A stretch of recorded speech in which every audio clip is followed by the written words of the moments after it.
Hello and welcome to the Mental Health Today show. Today I have a very special guest. Her name is Ashley. Ashley Lourens is all the way from South Africa, and she is a licensed mental wellness counselor. And we are going to talk a lot about stress, a lot about burnout, a lot about anxiety and nausea. So you want to tune in, coming right up. All right. Well, welcome to the Mental Health Today show. My name is John Cordray. I'm a licensed therapist and I am the host of the show. And Ashley is with me today. She's coming from South Africa. Ashley, welcome to the show.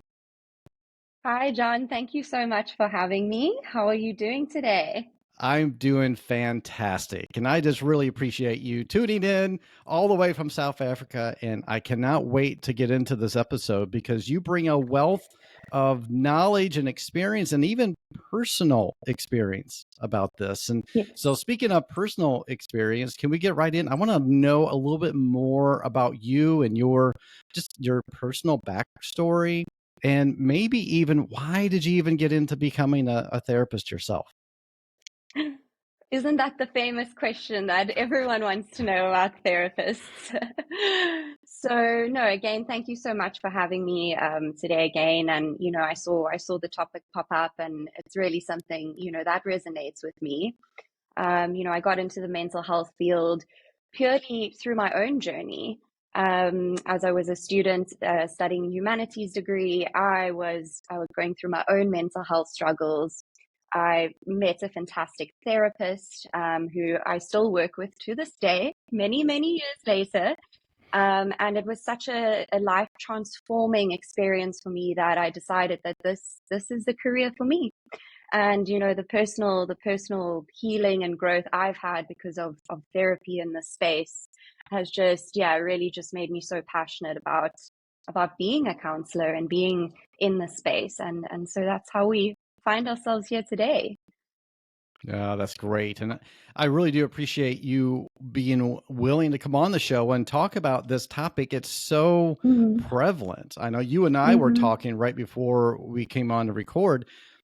You're seeing a lot of this in South Africa, and I'm seeing a lot of this in the US. And that's stress and burnout. It's really become this pandemic in and of itself, the burnouts, the level of anxiety and stress that people have. It creeps up on you without realizing, right? We live in such a fast-paced, instant gratification, hustle culture, and we're just going, going, going, and that's what our worth is measured off a lot of the time.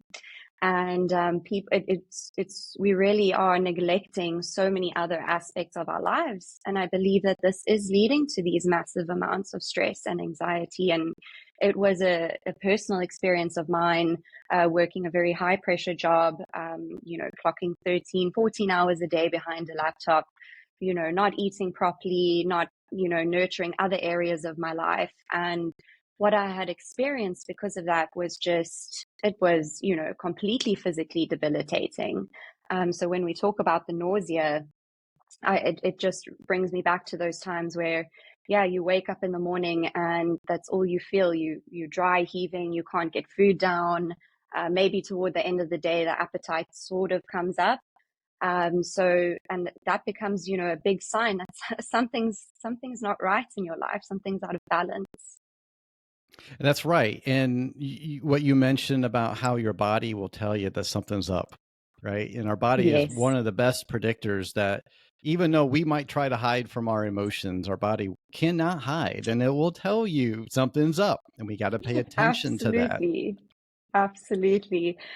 I think, as we were saying, often when it comes to mental health, we can be so resilient in how we can push our minds.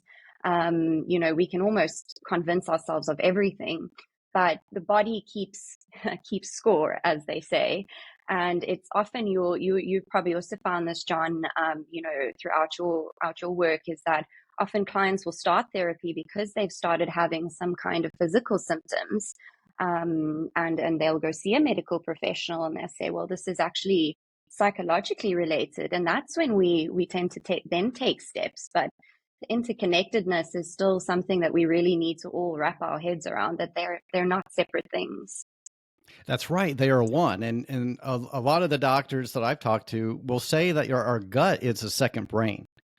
And there is a connection from our brain to our gut. And it is research based. And we know Yes. that our emotions that we have can have physical problems with our body, whether it's a headache or a rapid heart rate or feeling nausea. Yep. Yep. So, Absolutely. Ashley, you said that you were experiencing this as well, Mm, in the mm, mornings mm, especially.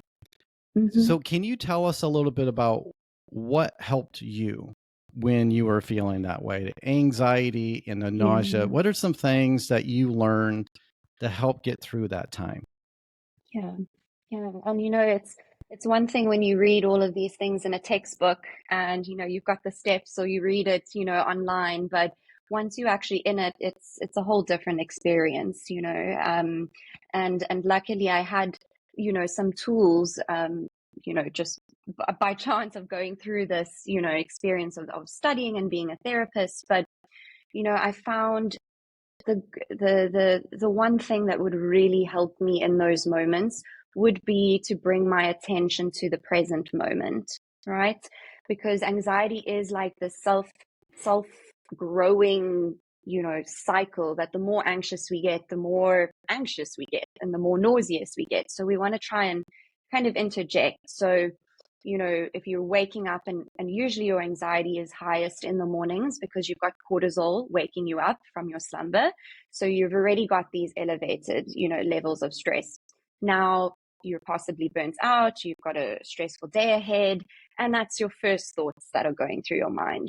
So we can get ourselves worked up within 10 minutes, 5 minutes of waking up. And that's what would sort of happen to me. So what I started doing is bringing my attention to the present moment, focusing on each moment as I was going through my morning. I'm not working yet. I'm not having to deal with this yet.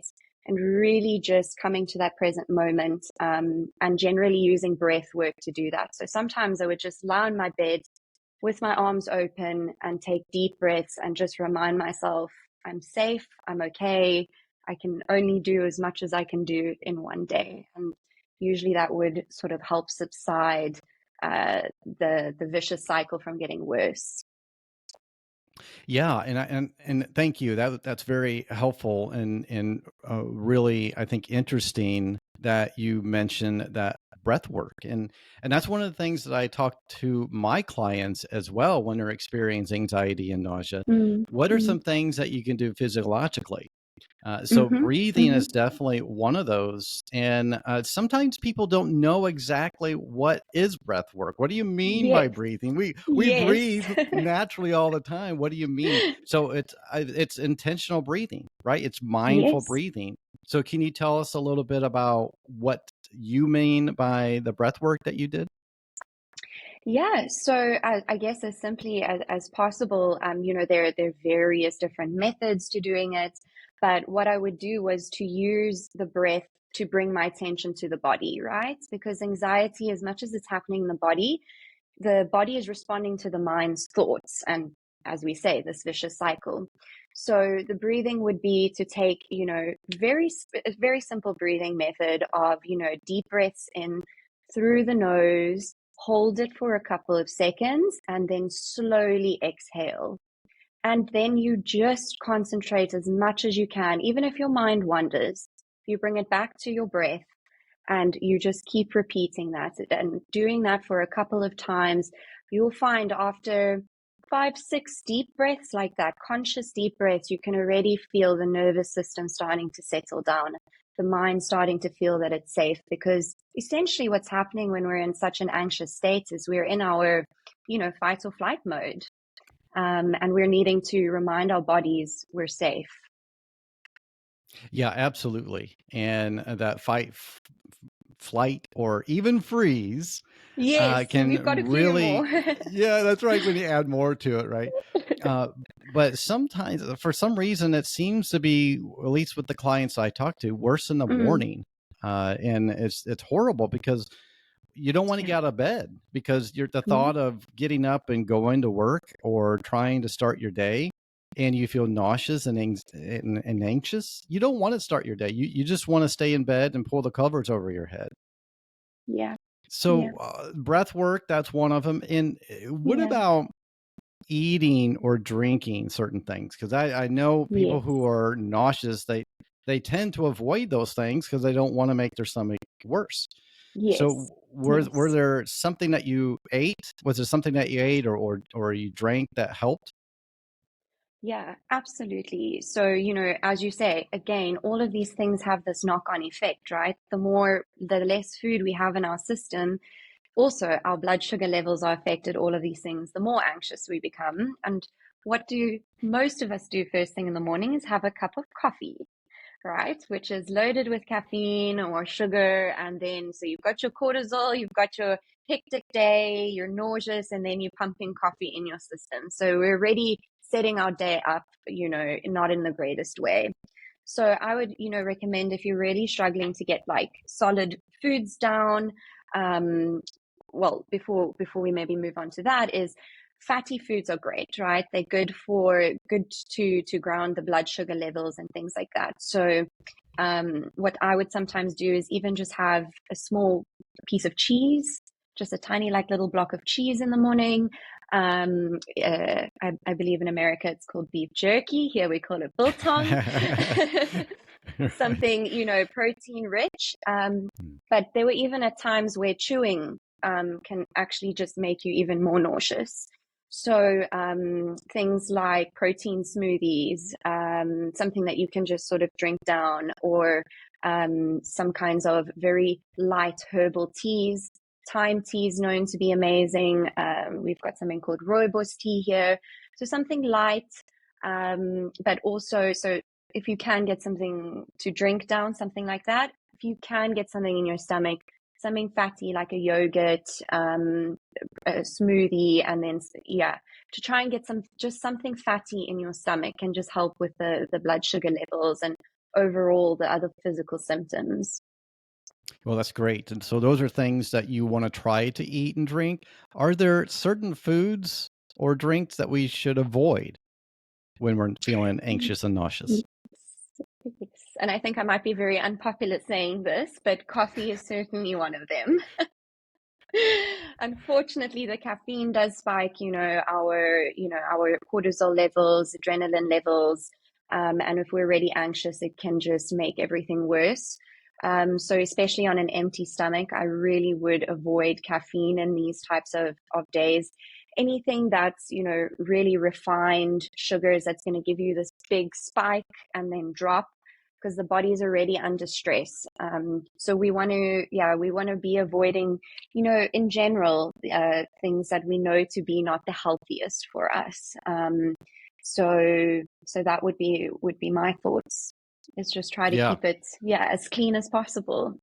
Yeah, absolutely. And I tell my clients to avoid spicy food or Okay. highly Yeah. greasy, fatty foods as Yes. well are not healthy, not good for Yeah. your nauseous Yeah. Yeah. stomach. Well, those are great tips. I have just a lot of people who are really struggling with the anxiety Mm-hmm. and nauseous, and so many people feel like they're the only one.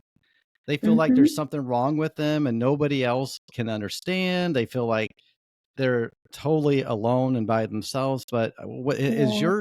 your experience? Is that the case that there's only a few people that struggle with anxiety and nausea?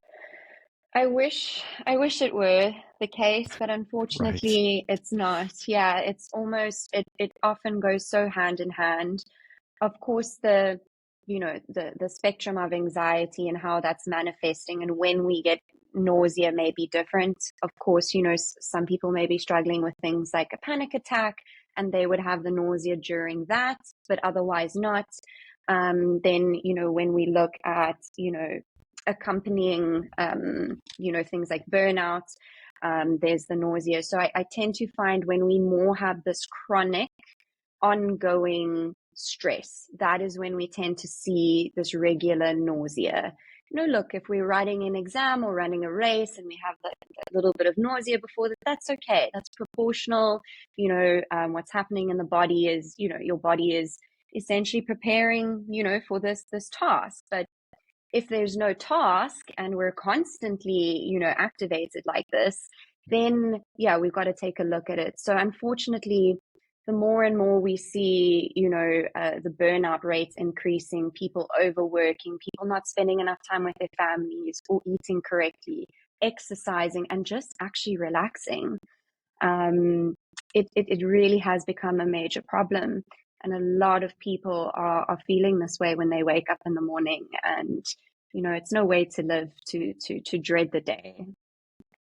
Yeah, you're exactly right. And there are just thousands and thousands and thousands of people who suffer, and a lot that are listening to this episode that Mm-hmm. really experience the anxiety and nausea. And I think that the chronic stress that you mentioned is so Yeah. key to this.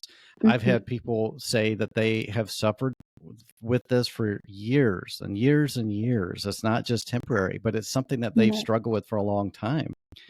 Maybe it's even irritable bowel syndrome, and maybe they Mm-hmm. actually have a medical condition with it as well. But there's also people who are just starting this journey, and maybe they are overworked and burnt out with their job. And they're trying to juggle all the hours at work and trying to juggle getting their kids to all the different places that they need to go to, and just trying to find that work life balance is just difficult sometimes. Yeah. And so that chronic stress can lead into chronic anxiety and nausea. What would Yes. be something, Ashley, that you can talk to my client, or my not my clients, my listeners, um, to share some encouragement for those who are experiencing this and have been experiencing this for a long time? Sure. Yeah. It's we need to listen to our bodies at the end of the day, right? If we are chronically stressed, if we are waking up month after month unhappy, we can't eat, we can't sleep, we're having all these physical symptoms, you know, these are messengers to us, right? And we often don't listen to what our body is telling us. We don't listen to that intuition saying something is out of balance, something is not right. The general state for us human beings to be in is not necessarily an elevated state all the time, but it's also not feeling so low and so, stressed and anxious all the time. We want to be in this sort of, kind of happy medium where we can go about our life, we deal with challenges. So firstly, like if this is something that you're experiencing, you don't just have to go through it, right? It's not that you're weak, it's not that you're just not strong enough to handle the stress. People don't generally talk about what they're going through. We all just put on a brave face. And so to know that, if your life is not feeling good, if there's things in your life that are too much, it is okay to take that off your plate. It is okay to take a step back and reevaluate what are my values in life? How many resources do I have? What boundaries do I need to put in place? Because I only have so much to give. I have only so much internal resources, and how am I restoring those? So, no one has to be stuck in that place. We don't have to just deal with it. There are steps that we can take, whether need to change certain things about your lifestyle, get rid of certain things. And if you're not sure where to start, always a good place is chatting to, a therapist or a coach or someone that can maybe just from the outside perspective go, hey, like you've got a lot on your plate, because we don't always realize actually how much pressure we put on ourselves.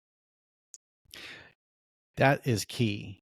And I think what you just said is a really important thing, is that we don't realize sometimes how much we put on our own plate. And we need to talk about boundaries here. And I Mm-hmm. call them internal boundaries as well, boundaries for yourself. And if we Yes. don't have boundaries, if we're not used to practicing setting boundaries, we're going to say yes to a lot of things. And if Yes. you say yes to a lot of things at work, and you're trying to say yes to all the demands in your personal life, and now you're saying yes, yes, yes, yes, and you're being pulled in all these different directions, but you're not saying yes to yourself. You're saying no to yourself. And Mm-hmm. I think that's what Mm-hmm. you're mentioning here. When we allow that to happen in our lives, we're not giving ourselves a break. And so that's No. where our body keeps the score, right? So our body is telling us something's up. You've got to take a break, or else it's going to force you to take a break. Yeah. Listen to me, please. Something's wrong. Yeah. Yeah. Exactly. So it sounds like you're saying that there's a very integral connection between the amount of stress that we have in our lives to the anxiety and the nausea that we have as well that we're experiencing. So there's a Yes. connection there. So we talked about some strategies of breathing, some breath work. We talked about some things that are good to eat and drink and some foods and drinks to avoid. But then we're also talking about stress and self-care.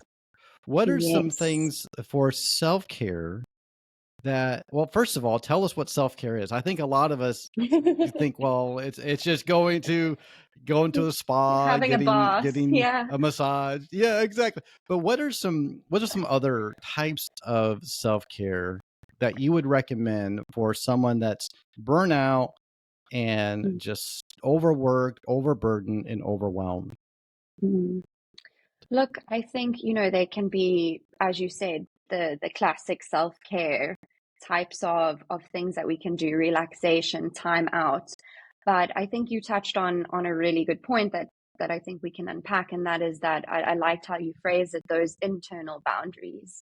That is the best way that we can care for ourselves, is starting to tune in to our bodies, our minds, our emotions, and really being able to say no to things when we know we don't feel up to it, when we know that tonight I really actually just need to rest and watch a movie.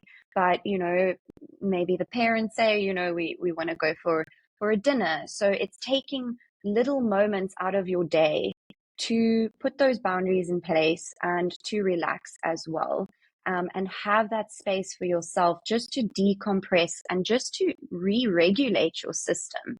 So I think that would be my biggest tip, is take time to essentially have time to rest for yourself, to re-regulate that system and rebuild those resources. So saying no to things, having time to yourself, and doing something that you enjoy are all self-care activities. And, relaxation is 100% necessary for performance. So I would really, really start by saying work on those boundaries, work on being able to communicate those boundaries to others, but setting them for yourself and knowing that you deserve to also have space for yourself in your life. I love that. And sometimes we have to give ourselves permission, Absolutely. to do nothing. Hmm. Because we're so programmed in so many ways that we have to be productive and always on all the time. And that's part of the Hmm. problem here. And so Yes, giving ourselves permission to say, you know what, I'm not going to do anything. I'm just going to unplug. I'm just going to watch my favorite show, watch a movie. I'm going to eat a chocolate chip cookie and say yes to myself exactly. for once. And just giving yourself permission to be able to relax and say no Yeah. to others. It's okay to say no. Hmm. It's not Hmm. wrong. You're not a Hmm. bad person for saying no, Yeah. that you can't do that. But learning to recognize what your body is telling us, just like you Mm. said, and being okay with saying no or Yeah. saying yes to yourself. Yes. That is a Yes. key here. It all connects together, doesn't it, Ashley? Where we're It talking does. about stress, our mind, our anxiety, the how we're feeling in our gut, the nausea. It's all connected. And we Yeah. have to be in tune with our body. And when something is off, maybe it's just anxiety, or maybe it's just nausea, or maybe it's just burnout, and maybe it's Hmm. brain fog, right? So listen to your body Hmm. and ask yourself, what am I doing to set this trigger off, this alarm bell Yes. off? What am I doing? And how do I cut back on that? So I think what you said and mentioned there Yeah. is absolutely important. Yeah. No, and Well, I love, like you saying, Ashley, recognize. Yeah. Sorry, John. Oh no, go right ahead. No, that's okay. Go No, ahead. I just I just said I love what you say about recognizing those triggers, right? Because a lot of the times we aren't aware of what's causing these things. And so identifying when the anxiety comes up, when the nausea, is it when you have a specific meeting with a specific person? You know, you want to identify those trends because then with that knowledge, it gives us an indication of what like that root cause is. And then we can kind of work backwards from that and go, okay, this is, you know, where it's stemming from, and we can take action. So again, self-awareness, like you said, of the mind and body is really key to living a life that feels good. You know, and in general, when we're living in, you know, accordance with our values, with our purpose, with what makes us happy, we're going to feel good. So if we're feeling miserable 99% of the time, we do need to take a look at what we've maybe been ignoring within our lives and in our whole ecosystem that makes us, you know, our health. Yeah, absolutely. And I think it's a really good reminder that we need to pay more attention to our busy schedules. We need to pay Yes. attention to our relationships. And you mentioned this earlier, the Mm-hmm. priorities in our life is our family. Mm-hmm. And when we're so busy doing everything else and doing all the tasks and all the different responsibilities, we sometimes lose sight of that. And Yeah. maybe it's your body telling you, you got to step back, you got to think through, reevaluate, Mm-hmm. and figure out what is the most priority in your life. And so if you're Absolutely. feeling nauseous, if you're feeling stressed and overwhelmed and burnt out, if you're feeling the anxiety, listen to it. Yeah. And our first response is, I want to get better. I don't want to feel like this. Mm-hmm. But if Mm-hmm. we can train ourselves to just say, I'm gonna listen here.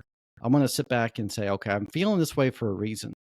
And to be able to realize that you can learn from it. We spend so much time thinking and wanting the pain to go away. We don't Mm-hmm. really spend a lot of time trying to learn from it. And really what I mean by that is trying to think through your life. Are you eating well? Are you sleeping well? Are you taking breaks? You know, everything that we talked about. Mm-hmm. And if you're Yeah. not, then there's probably going to be something that you're going to be aware of. So, oh yeah, so maybe Yeah. that's what I need to work on. Yeah. So, Ashley, I think Absolutely. this has been such an encouraging episode, and I really appreciate you coming on and sharing your personal story with this, but also your professional story and your expertise. Because I know a lot of my listeners and my audience, whether it's on Mm-hmm. um, through the podcast or through YouTube, they are really desiring to learn what they can do to Yeah. work on themselves. And so many people, as we mentioned already, are stressed and burnt out and Mm-hmm. overwhelmed with Mm-hmm. so much. So, can you give us a final encouragement? Because some people think this is going to last forever. I'm going to feel like this forever, and they catastrophize about their Yeah. future. What would be something that just a last encouraging remark with those who are thinking, I'm never going to feel better? Yeah. I guess I would say is to remember that you are always in control of your life. You are always in control of the decisions that you make. You are in control what you take out, what you bring in. And if you are not happy in your life, you have the agency to change it. And if you don't know where to start, you know, there's resources out there, you know, shows like this, you know, people, therapists, professionals that can help you get on that track. But life is meant to feel good. It's meant to be a lovely journey with its ups and downs. But you don't have to be stuck in that place, and you are in control of making those changes, even if it feels scary or impossible, or you don't know where to turn. If this is not feeling good for you and it's making you unwell, it's okay to start asking questions about what needs to change. And then what flows from there can always be quite interesting. But it's okay to not be happy in that space, and it's okay to change what you need to change, and you're in control. And I sometimes we love may that. not feel like it. Yeah, absolutely. I love that. And we want to validate feelings or how you're feeling. If you're feeling really down and hopeless and feel like you're Mm. never going to get better, we want to validate that. That's real. But we also want to Mhm. challenge the Mhm. thoughts. And if your thoughts Mhm. maybe are catastrophizing, or maybe you're overthinking and ruminating on negative thoughts, maybe it's the thoughts that are influencing how you feel. So we Yeah. validate that, and we want to encourage you. If you are struggling with anxiety and nausea, or maybe you have a loved one Mm. and you just don't know what to do, let them listen to this episode. Let them watch the episode on YouTube. And I want this to be an encouraging to you, because somebody, the statistics we know of who suffers from this is pretty large. So the odds of Huge. you knowing somebody in your sphere of relationships probably is feeling this way. And so maybe you can Mhm. help them and encourage them by this episode. Well, friends, thank you so much for tuning in to the Mental Health Today show. I really appreciate you. You can watch this, by the way, on my YouTube channel. You just go to youtube.com at John Cordray. You can watch it or listen to it on YouTube, or any podcast app. You can listen to it. I appreciate you, and continue to work on your mental health. Thanks, friends. Take care. Until next time, keep working on you.